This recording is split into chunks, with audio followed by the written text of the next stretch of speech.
Master Luke, sir, it's so good to see you fully functional again. Thanks, Luke. Aren't you express this as relief also? How you feeling, kid? Don't look so bad to me. In fact, he looks strong enough to pull the ears off a gun dart.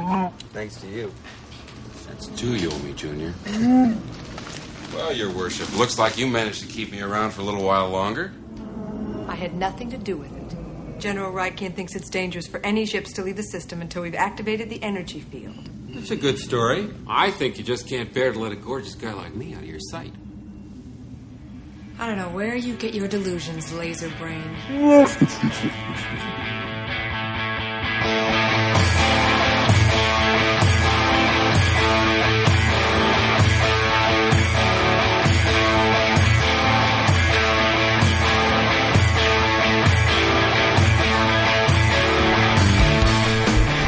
So JP. Hello? JP? Are you there? Oh yeah, that's right. JP's not here this week. He's off in rehab. No, that's not true. JP is off. He's taking some time off so that he can spend time with his wife. She's expecting a baby, and we wish them well. So, folks, for now, you're going to have to deal with just me on the show for a while until JP is ready to come back. But we'll continue with the content, and we'll go from there. So, who are we, folks? Well, you are listening to Delusions of Granular. We are a podcast, and we talk about Star Wars. We talk about Star Wars Weekly. And you can find all of our podcasts on either iTunes or Stitcher. You can subscribe to us there. If you like what you hear, you can leave a review. Or you can find all of our shows at delusionsofgranular.com. That's granular, GRANULAR.com. We have our past episodes on there, so feel free to visit the site, check out what we've talked about in the past, and give us a listen. You can always like us on Facebook. Follow us at facebook.com/SWDOG. Or follow us on Twitter at SWDog77. And since it's just going to be me for a while, I'm going to make sure that I'm talking to you guys a little bit more, engaging you guys in conversation. So hopefully I can, work you guys into the show a little bit more and have more of a discussion than, since I'm not having a weekly with JP, maybe I'll have you guys contribute more to the show if I can, possibly even have you guys on as a guest. Who knows? So if you would like to contribute to the show, you can call us on our hotline. That number is 651-33-SWDOG. That's 651-337-9364. Give us a call. That'll go directly to our voicemail. But if you leave a message and we like what we hear, I'll play it on the air and get back to you. And maybe even this is your chance, folks, with JP gone for a while, to contribute to the show. So help a guy out and help contribute as I'm kind of holding the fort down by myself. Okay, so one other way that you can always engage us is at our email address. That's swdog77@gmail.com. We welcome all of your feedback on the show.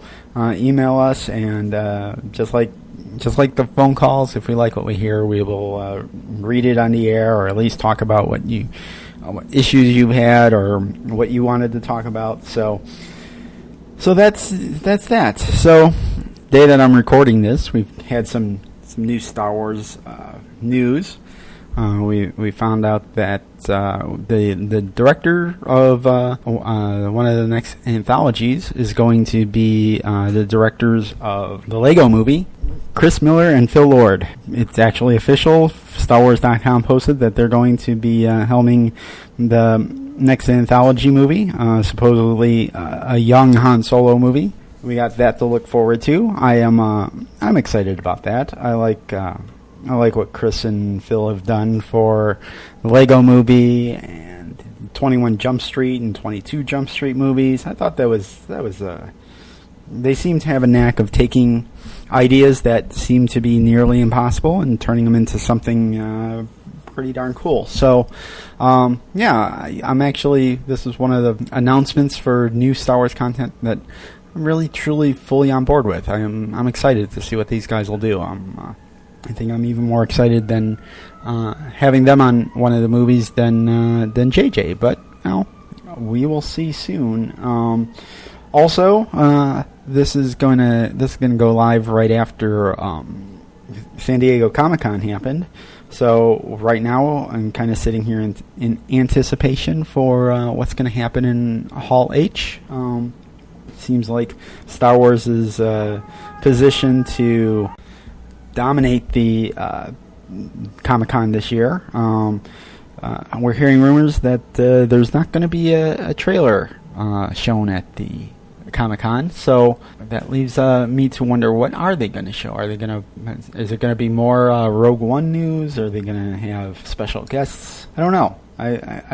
I'm hoping that they get Mark Hamill and Harrison Ford and Carrie Fisher on stage together again for the first time, in front of an audience, and God knows how long. But I don't know. I hope we get something out of it, and we'll see. I obviously will not be in San Diego, but I will be glued to the internet and posting when I can about it. So look forward to that. That'll be, by the time this goes live, it'll already happen. But I'm looking forward to it happening this Friday. So, folks, what am I going to talk about this week? Well, with JP being gone, I thought I would take some time to talk about some things that I was kind of pursuing on my own. JP hadn't had a lot of time to read up on some of the latest comics and novels that were coming out, so I thought, well, this is my chance to kind of give my 2 cents on what I have been reading. And what I have been reading is what I just finished up reading, in fact, is the Marvel miniseries about Princess Leia, officially titled Star Wars Princess Leia. It was a 5-issue miniseries, and it just finished up. It started about the beginning of the year and just finished now, by the creative team of Mark Waid, Terry Dodson, and Rachel Dodson. Now, I had to actually consult with JP on some of this. He's the comic book guy more than I, so I was like, Mark Waid, where do I know that name from? JP's like, oh, you know him. He made Daredevil fun.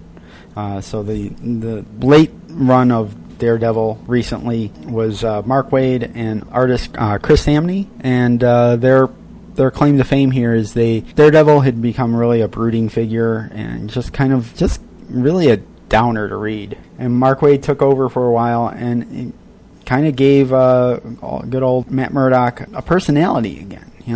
Kind of let him have fun being Daredevil. So, it was a good run. I read some of it. I thought it was good. Chris Samney's artwork is great. But Mark Waid is also responsible for having, kind of historic runs on The Flash, Superman. He was a DC editor for a while. And then JP's like, and he wrote Kingdom Come. Oh, well, Kingdom Come. Now, I'm not a DC guy, but I can honestly say that Kingdom Come is a masterpiece. Artwork by Alex Ross. It's one of those books that when I picked it up, I had never seen anything like it before in the comic book world. Kind of an end of days story about the DC characters. But even though I'm not a DC fan, I did truly enjoy that. I think of that as one of the true classics. So, Mark Waid, really, really a good choice for writing Star Wars. Much respect in his industry. Now, Terry Dodson, Rachel Dodson. Terry did the pencils on this issue or this series, and Rachel Dodson did the inks. So they seem to work together a lot. I had to ask JP where I know them, and JP's like, "Oh, Terry Dodson. He's a beefcake artist." I'm like, "What?" He says, "Well, Terry, he writes. He can draw like really pretty women." I'm like, oh, okay, so that makes sense, I guess. Doing a Princess Leia series, making Princess Leia look pretty. But he also worked on a series with Mark Millar called Trouble. And I was like, Trouble? Where would I have no idea what this is about. He goes, well, it's about a young Aunt May and Uncle Ben. I'm like, really? That's something that happened? Aunt May and Uncle Ben are Peter Parker's guardians. Uncle Ben's dead. That's why Peter Parker became Spider-Man. Yeah, so JP's like, it was kind of a controversial thing. There was like underage sex and drugs. And I'm like, really? And he's like, it didn't really go where they had this envision of it being kind of a teen romance thing, but it kind of got out of hand. I'm like, okay, well, that's interesting. I don't really know anything about that, but I do have to say that Terry Dodson and Rachel Dodson, they do remarkable work on the Princess Leia series. As soon as I picked it up, I had been already picking up the other Marvel Star Wars titles, Star Wars and Darth Vader, and I was a little bit just not as excited about those. Flipping through them, and the thing that kind of bothered me, I think we may have discussed it a little bit on the air, but what really bothered me is those issues. It felt like there was a lot of it felt like there was a lot of the artist kind of pulling up the movies, hitting pause on his DVD player or what have you, and kind of sketching from there. So, we see some scenes that are very similar to movies. I'm not saying he was the artist traced. They do a good job, but I was just a little bit more like, this feels like stuff that we've already seen before in movies, where I open up the Princess Leia book, and immediately we're thrown into literally like a minute after the award ceremony in A New Hope. And yet it feels fresh and new. And I give credit to the Dodson's art on this, because you're seeing things from different angles, and it truly looks just like a comic book. It doesn't feel like a movie. It feels like you're just kind of in the world of a comic book that just so happens to take place in the Star Wars universe. So, and it's beautiful. I think the art is really great. I think that they do a good job of not paying much detail to trying to capture the likenesses of the actors, but actually just kind of drawing the characters and giving them kind of a life of their own. So, as I'm flipping through this in the entire series, never once am I like, oh yeah, that's Carrie Fisher from, the Star Destroyer scene, blah, blah, blah. Never do I think that. I always am like, oh, okay, it doesn't truly look like Carrie Fisher, but I get the essence of Carrie Fisher. So I really was enjoying reading this for the artwork alone.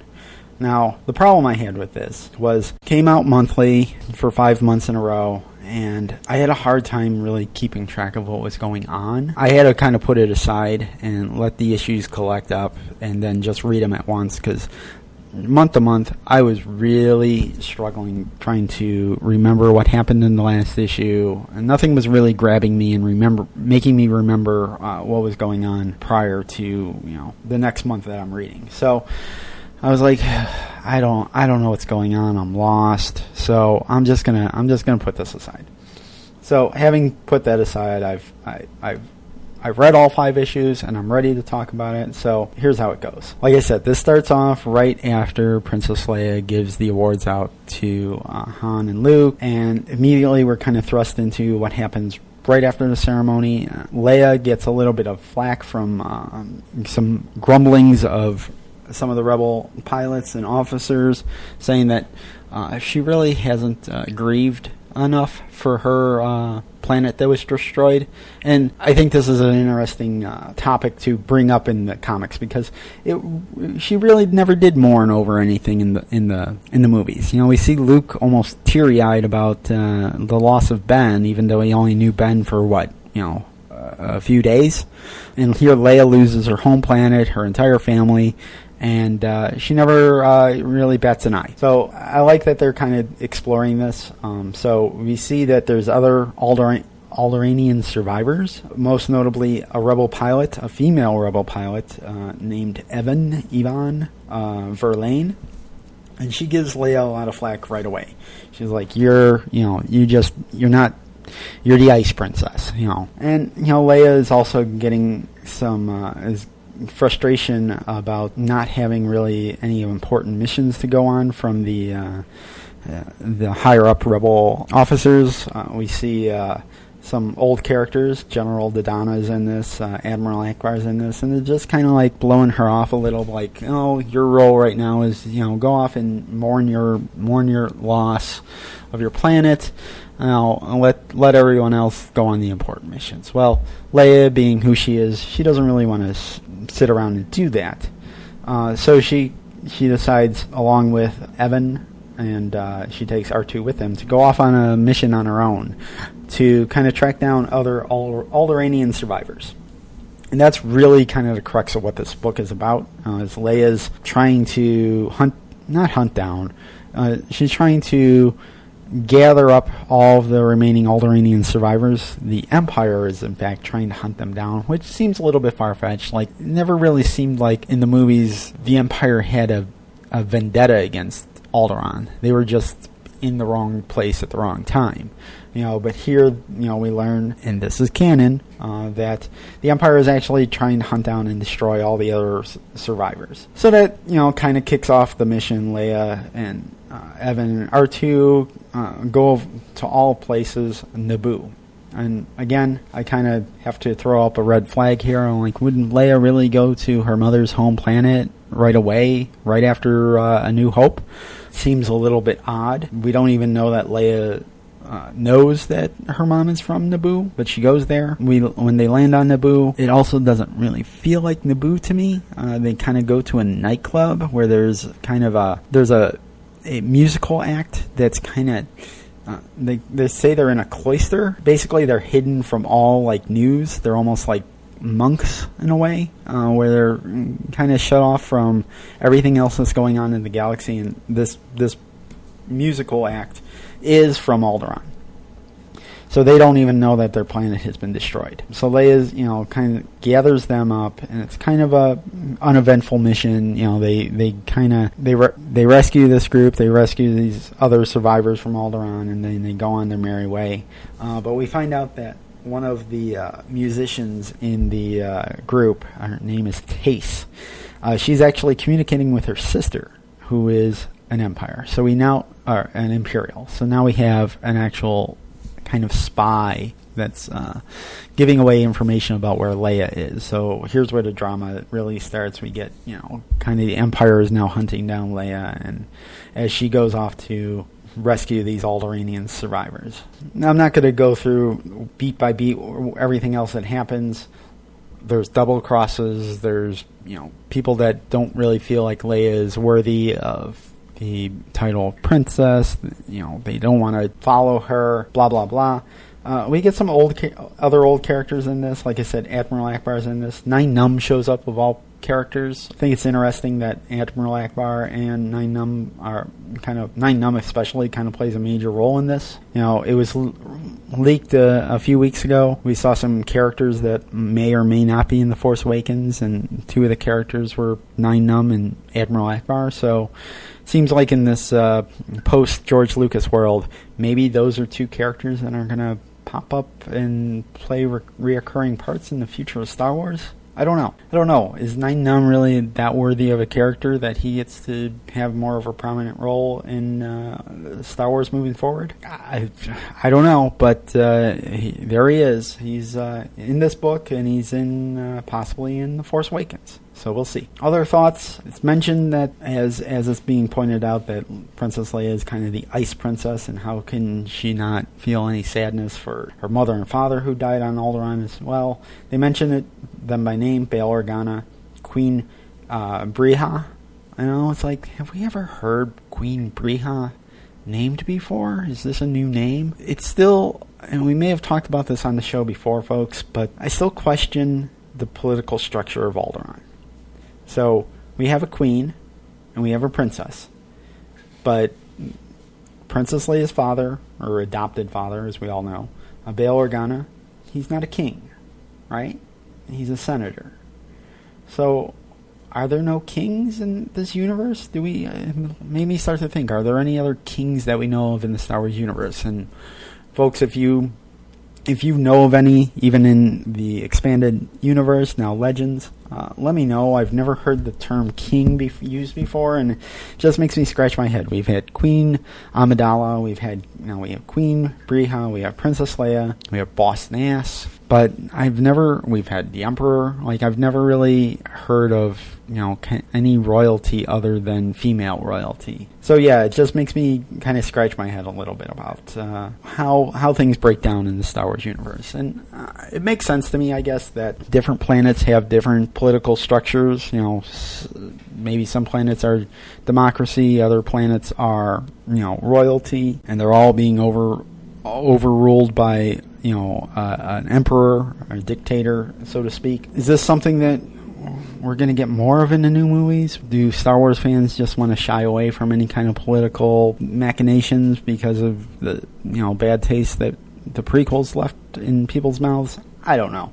I'm always curious about what Bail his true title was and where he was really at in this hierarchy of Alderaan in politics. Maybe he was just an underling of the Queen. Who knows? Yeah, that's it. I would say this: it's a worthy read. It kind of ends. It ends in a way that feels a little shoehorned in for me. It ends with a big space battle. All of a sudden it's like, well, Leia isn't. She's not a space pilot. She, her strengths really lie in the things that she says and does on the ground, and yet this series ends with a space battle and they take down a Star Destroyer. And I'm like, okay, it is what it is. 5 issues. It's not that big of a commitment. It is supposedly canon. It does, obviously, since it's being shoehorned in between 2 movies, really doesn't have any effect on the movies. It doesn't really make you think about the movies differently. This is going to be a problem moving forward for any kind of canon that's being inserted into between movies. I guess the real test is when we get the canon novels and comics that are coming in September that are going to take place between Return of the Jedi and The Force Awakens. That's when things will count, so to speak. So we'll see. But I would say it's a worthy read, folks. If you're going to pick this up now that it's all done and complete, either wait for it to come out on trade or try to track down all 5 issues. But honestly, if you're like me, I would probably read them all at once instead of trying to read them sporadically. It's a little bit. It was a little bit of a tricky read for me. I think when I first started reading it, I just complained that I was like, I don't know, JP. I like Mark Waid, but I think he really fumbled the ball on this one. It's just because I couldn't keep up with the storyline. But reading it all in one complete run made more sense to me. But like I said, I don't think it's you're not going to miss much if you skip out on this one. The art's pretty. It's nice to see Leia kind of drawn in different outfits. She's not always with her buns in her hair. She kind of has her hairstyle.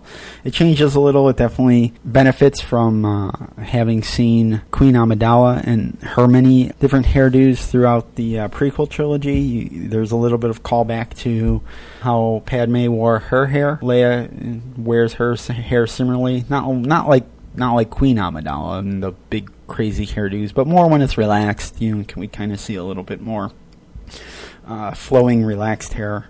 The way it's drawn, we get to see Leia. Leia's costumes are very Leia-like, but they're a little bit more action-oriented, kind of like how Padme's were at the end of Attack of the Clones. I would say pick it up for the art alone. I think the art is fantastic. My only real complaint about the art is the ship that Leia and Evan take out doesn't really feel like it belongs in the Star Wars universe to me. It feels like just kind of a generic spaceship alongside Star Destroyers. It's a little off-putting. It doesn't feel Star Wars-y enough for me.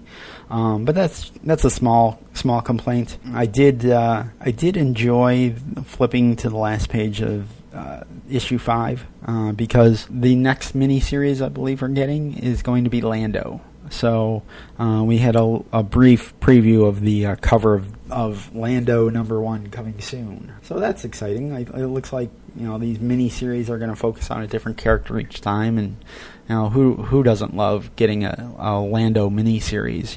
With his misadventures with his loyal sidekick Lobot. So yeah, we'll have that to look forward to. So. I should have mentioned this at the top of the show, but with JP being out for a while, we're gonna switch up the way shows are handled a little bit. Like I said, it's just gonna be me for a while, but hopefully we'll get some contributors to the show, maybe as guest hosts. If you're interested, please contact me. Maybe we can get you on as a guest or whatever. But also, to kind of make up for the absence of one host, I'm going to try to put out 2 episodes a week. Shorter episodes, but still twice the subject matter, with minus half of the hosts. So this week you're going to get a Princess Leia episode, which is what I'm recording right now, and later in the week you will get another episode. And for the kickoff of this new format, I decided to do a double header. So the next episode is going to focus on a subject that's been itching me for a while. I'm going to focus on Carrie Fisher. Look forward to that. It's kind of not so much an actor profile, but just kind of going through some of her struggles in her personal life that she's had to go through. So look forward to that, folks. I think I'll release that later on in the week. This episode comes out usually on Monday afternoons. Maybe I think I'll probably release that sometime around Thursday. So twice the content, twice the episodes, half the hosts. And as always, folks, stay granular. All right, talk to you soon.